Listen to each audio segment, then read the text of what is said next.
الحمدللہ رب العالمین احمدک اللہم یا مجیب کل سائل والصلاة والسلام علی سیدنا محمد من هو افضل الوسائل وعلى آلہ واصحابہ ذوی الشرف والفضائل وعلى من تبعهم بإحسان إلى يوم الطيف والزلازل.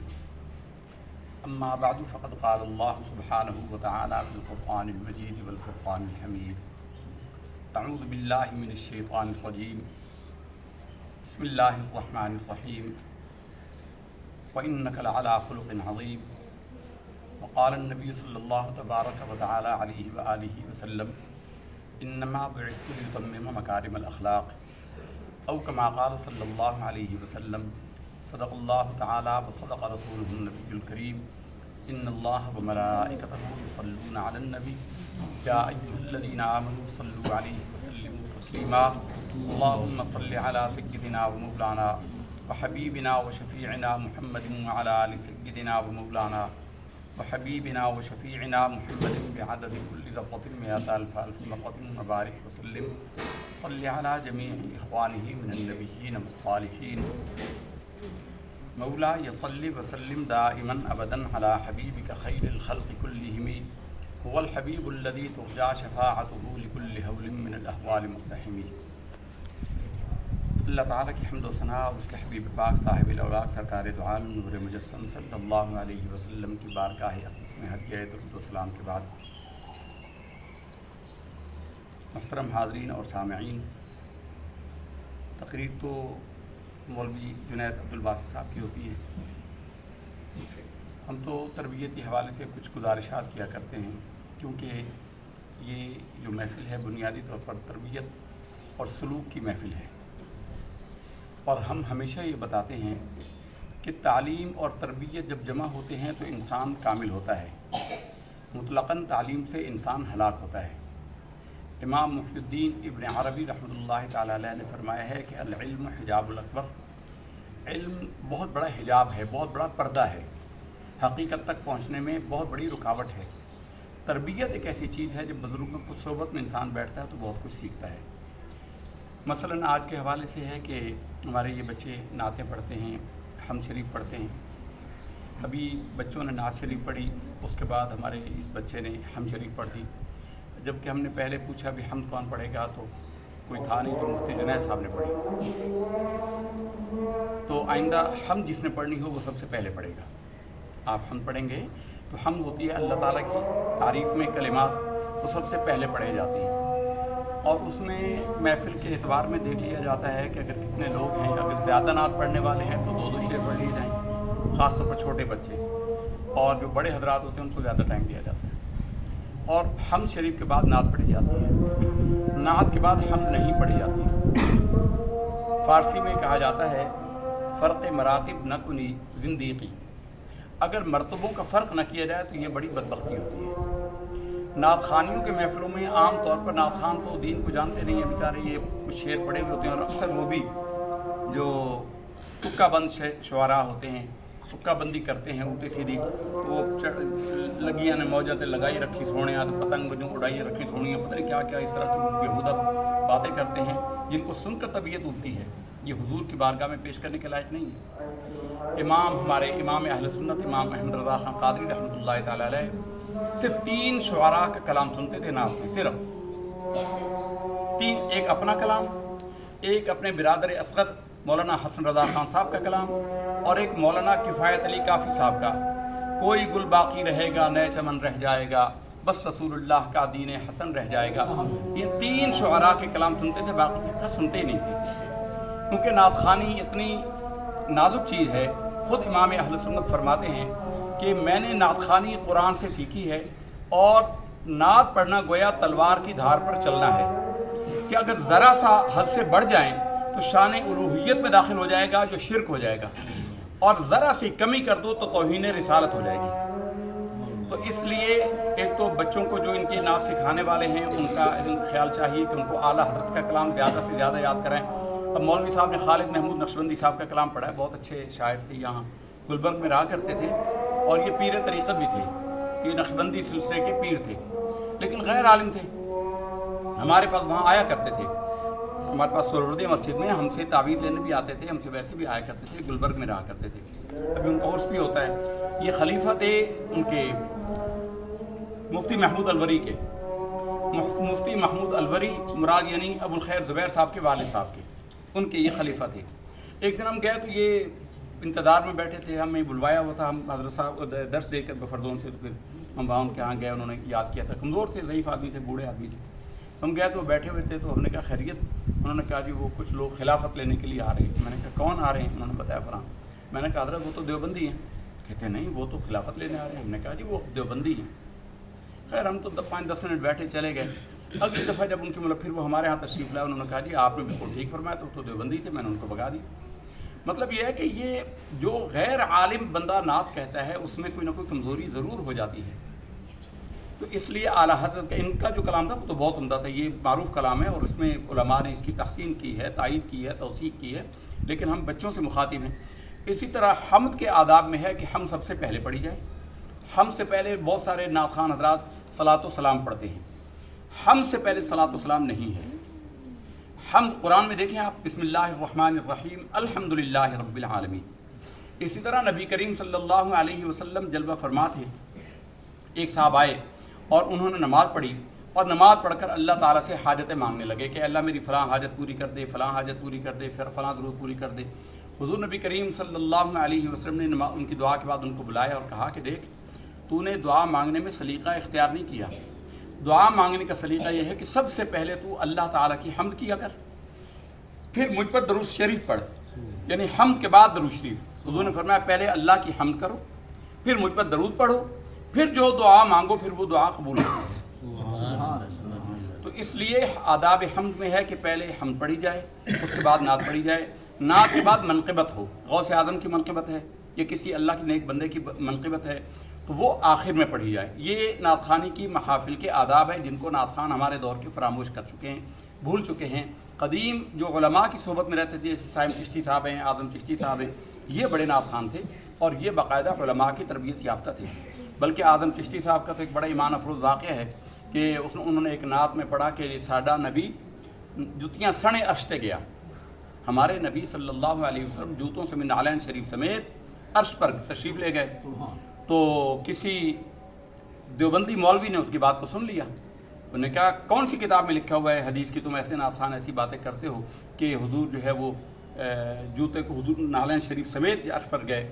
تو انہوں نے کہا کہ اس کو چھوڑ، تو یہ بتا کہ کس حدیث میں لکھا ہوا ہے کہ حضور کو کہا گیا کہ جوتے اتار کے آؤ؟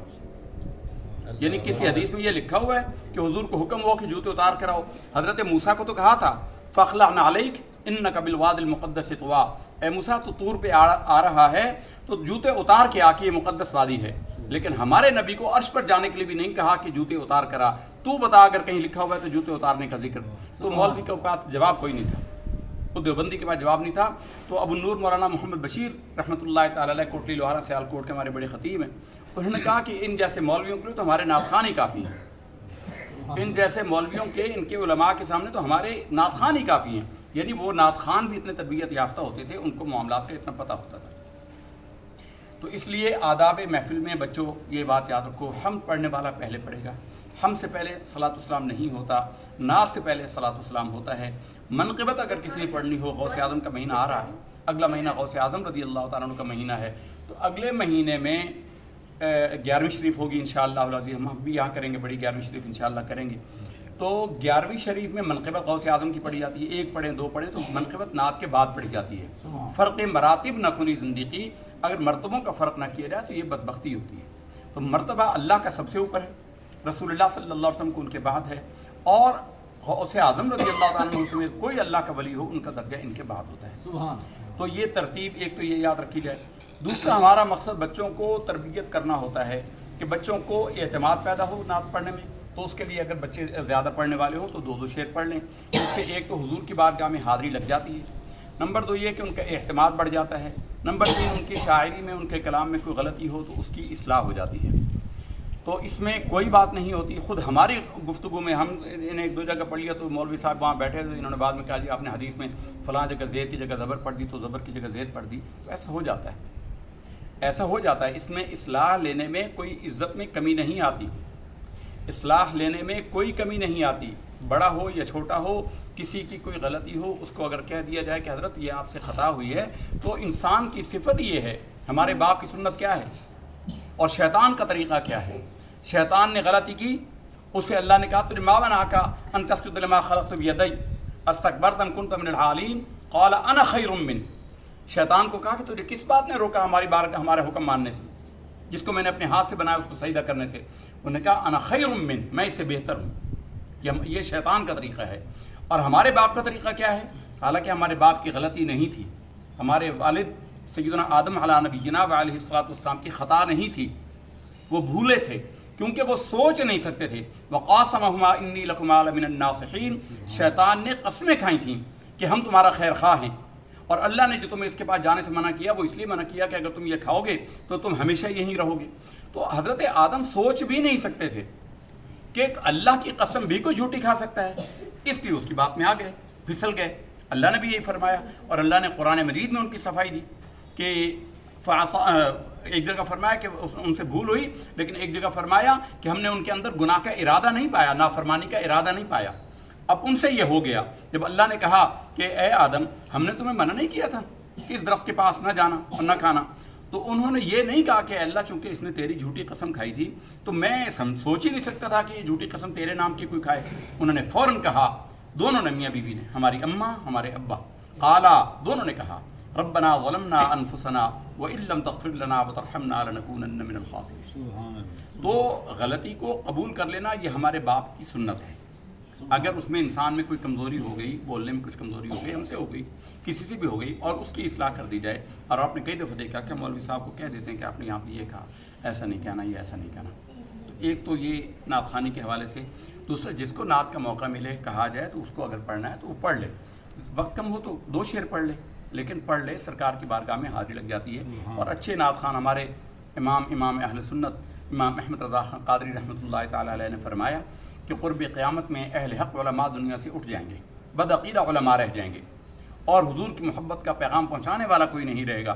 تو لوگوں نے پوچھا کہ اے امام اس وقت پھر کیا کریں، حضور کی محبت کا کس سے سنیں؟ انہوں نے فرمایا کہ کسی صحیح العقیدہ سنی خوش الحان نعت خوان سے حضور کی نعت سن لیا. تو خوش الحان ہو، جس کو اللہ نے یہ عنایت کی ہے، جس کو توفیق دی ہے، اسے اگر موقع ملے تو ضرور پڑھنی چاہیے. سرکار کا نام بلند کرنے سے اللہ تعالی ہمارا نام بلند فرماتا ہے. ما ان مدحت محمدن بمقالتی لیکن مدحت مقالتی بمحمدی. ہم حضور کی تعریف نہیں کر سکتے، حضور کا ذکر کرنے سے ہمارا کلام میں حسن پیدا ہو جاتا ہے. تو اس لیے یہ چند گزارشات تھیں. بس آخری ایک بات عقیدے کے اعتبار سے، عقائد پر لودھی صاحب نے پھر اس کے بعد کوئی مضمون دیا نہیں ہمیں. یہ پہلے فرما رہے تھے کہ نمازوں کے طریقے اور وضو کے طریقے اور طہارت کو بتا دیے، اس کے بعد انہوں نے کچھ نہیں کہا. تو ہم خود شروع کرتے ہیں عقائد کا بیان. عقائد کا بیان شروع کر رہے ہیں. عقائد میں یاد رکھیے اسلام کی بنیاد کتنی چیزوں پر ہے گجر صاحب؟ اسلام کی بنیاد کتنی چیزوں پر ہے؟ اسلام کی بنیاد کتنی؟ 5 چیزوں پر. کتنی چیزوں پر لودھی صاحب؟ 5 پر. کتنے پہ مول صاحب؟ 5 پر ہیں. اسلام کی بنیاد 5 چیزوں پر ہے. اللہ کے نبی صلی اللہ علیہ وسلم نے فرمایا ہے 5 چیزوں پر ہے. بنی الاسلام علی 5 شہادت اللہ الہ الا اللہ. حضور نے 5 چیزیں بتائی ہیں اسلام کی بنیاد. اسلام کہتے ہیں عمل کو. اسلام اور ایمان ایک دوسرے کے مترادف ہیں، یعنی کبھی ایمان کو اسلام کہہ دیا جاتا ہے، کبھی اسلام کو ایمان کہہ دیا جاتا ہے. دونوں معنی قرآن اور حدیث میں ایک دوسرے کے مترادف استعمال ہوئے ہیں. لیکن اگر ان کے اندر ڈیفینیشن کی جائے، ان کے اندر مزید وضاحت کی جائے، تقسیم کی جائے، تو ان میں ایمان کہتے ہیں ماننے کو، عقیدے کو، عقائد کو ایمان کہتے ہیں اور عمل کو اسلام کہتے ہیں. بات سمجھ آئیے؟ الا الذین آمنوا وعملوا الصالحات، جہاں ذکر آیا نا ایمان کا وعمل صالح کا ذکر آیا ہے. ان الذین آمنوا وعملوا الصالحات کانت لهم جنات الفردوس نزلا. الا الذین آمنوا وعملوا الصالحات وتواصوا بالحق وتواصوا. الا الذین آمنوا وعملوا الصالحات. تو ایمان ماننے کو کہتے ہیں اور عمل صالح کو اسلام کہتے ہیں. اعمال کی بنیاد، اسلام کی بنیاد 5 چیزوں پر ہے، لیکن عقائد اور ایمان کی بنیاد 3 چیزوں پر ہے. عقائد کی بنیاد 3 چیزوں پر ہے، ایمان کی بنیاد 3 چیزوں پر ہے: توحید، رسالت اور آخرت. توحید، رسالت اور آخرت. اور اس کے اندر جو مرکزیت ہے وہ رسالت کو حاصل ہے. ایمان کے اندر مرکزیت جو ہے وہ ہے محمد الرسول اللہ. محمد الرسول صلی اللہ علیہ وسلم نے بتایا کہ وہ اللہ ایک ہے. اللہ نے حضور سے تعارف کروایا قل هو اللہ احد. آپ فرما دیجئے کہ وہ اللہ ایک ہے. اے محبوب تم ان کو فرما دو وہ اللہ ایک ہے. اللہ نے براہ راست چاہتا تو تعارف کراتا, اس کی زیادہ تفصیل ہے, کسی اور موقع پر اس کا بیان کریں گے. تو اللہ کا عرفان اللہ کے نبی کی ذات سے ملا, اور حضور کے انکار کو ہی قرآن مجید میں کفر کہا گیا ہے. فلما جاءہم ما عرفوا کفروا بہ فلعنۃ اللہ علی الکافرین. جب وہ جانے پہچانے نبی ان کے درمیان آ گئے تو انہوں نے ان کا انکار کر دیا, بس ان کافروں پر اللہ کی لعنت ہے. ایمان اور کفر جو ہے اس کا مدار رسول اللہ صلی اللہ علیہ وسلم کی ذات مقدسہ ہے, مرکز ہے. حضور نے ایک ہی زبان اقدس ہے سرکار کی, ایک لسان مبارک ہے. آپ اس میں کہتے ہیں معاویہ کو بلاتے ہیں, اے معاویہ آئیے رضی اللہ تعالیٰ عنہ, اے علی آئیے اور یہ لکھیے, یہ اللہ کا کلام مجھ پر نازل ہوا, یہ لکھیے. اور اس کے بعد حضور لکھواتے اور بتاتے کہ یہ اللہ کا کلام ہے, اور پھر فرماتے کہ اس کو فلاں صورت کی فلاں جگہ پر رکھ دو. اب دونوں باتیں حضور کی زبان سے نکل رہی ہیں, لیکن حضور نے فرمایا کہ اتنا حصہ قرآن ہے تو وہ قرآن ہو گیا, جو اتنا نہیں ہوا وہ حدیث ہو گیا. سمجھ آئیے آپ کو. تو مرکزیت جو ہے وہ نبی کریم صلی اللہ علیہ وسلم کی ذات اقدس ہے. انشاءاللہ العزیز اسی کا بیان آگے کریں گے, یہ بہت طویل مضمون ہے, انشاءاللہ العزیز اس کا بیان کریں گے. عقائد کی اصلاح ضروری ہے, عمل میں کمی کوتاہی میں معافی کا امکان ہے, فساد عقیدہ میں گنجائش نہیں ہے بچنے کی. کسی کے عقیدے میں فساد ہو جائے تو اس کا کوئی عمل قبول نہیں کیا جائے گا. قرآن مجید میں رب کریم نے فیصلہ فرما دیا ہے وَمَن يَبْتَغِ غَيْرَ الْإِسْلَامِ دِينًا فَلَن يُقْبَلَ مِنْهُ. ہرگز, عربی میں لام نون جب لگ جاتا ہے لن, اس کا مطلب ہوتا ہے نیور. اسلام کے سوا بل گیٹس دنیا بھر کے خزانے اللہ کے راستے یعنی مخلوق کے خدا میں خرچ کر دے, کچھ قبول نہیں کیا جائے گا. قرآن مجید میں رب فرماتا ہے کہ ان کے جو نیک عمل ہیں ان کو فَجَعَلْنَاهُ هَبَاءً مَنْثُورًا, ہم ان کو باریک خاک کے ذروں میں تبدیل کر دیں گے, ہوا دھوئیں میں اڑا دیں گے. ہباء منصورہ کا جو عربی کا ترجمہ ہے نا, اس کا مطلب یہ ہے کہ جیسے آپ نے کبھی کمرے کے اندر بند بیٹھے ہوں اور کمرے کے دروازے کے اندر یا کوئی باریک سا سوراخ ہو, اس سے روشنی آ رہی ہو, اس روشنی میں آپ دیکھتے ہیں باریک باریک ذرات اڑ رہے ہوتے ہیں رنگ برنگے. وہ جو باریک ذرات ہوتے ہیں اس کو ہباء منصورہ کہتے ہیں.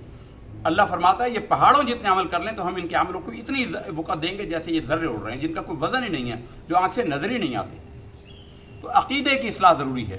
اب سب سے بڑا حملہ جو ہمارے ہاں ہوتا ہے وہ اسلام پر عمل کی آڑ میں کہ نمازیں پڑھو, روزے پڑھو, روزے رکھو, یہ کیا ہے, یہ فلاں ہے, یہ درباروں پر, یہ فلاں پر, یہ فلاں پر, یہ 11ویں, یہ 12ویں, اور کہیں نماز پڑھو, بس اللہ سے مانگو.